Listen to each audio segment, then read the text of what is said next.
What we're starting to see is this sort of sad rhythm that starts to play out in reception centers like this one. The buses arrive, the people file off exhausted, mostly women and children. But then there is this pretty incredible effort by an army of volunteers to provide them with food, water, diapers, toys for the children, clothing to replace everything it is that they had to leave behind. But you also need to remember that just because someone has managed to reach safety, they are so far from being even remotely okay.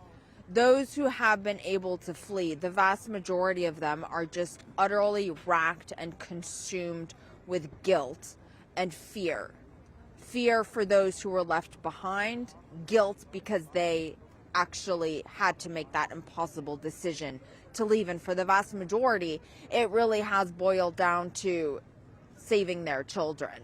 But they have left their men behind, their husbands, their sons, their fathers. Conversations here start to take on a different and perhaps to a certain degree unique feel, because you have to also keep in mind that Poland and Ukraine, the populations are they're quite close. And so conversations here are no longer about how are you today? It's hi, oh, my friend called me, he's decided to go to Ukraine to fight. Or, hi, my relative inside Ukraine, we haven't been able to get a hold of them. And so the way that the war is percolating over the borders, permeating over the borders, that is having a separate impact on the Polish population here, who is also now trying to figure out how to absorb these hundreds of thousands of Ukrainians who are coming across the border. But it's also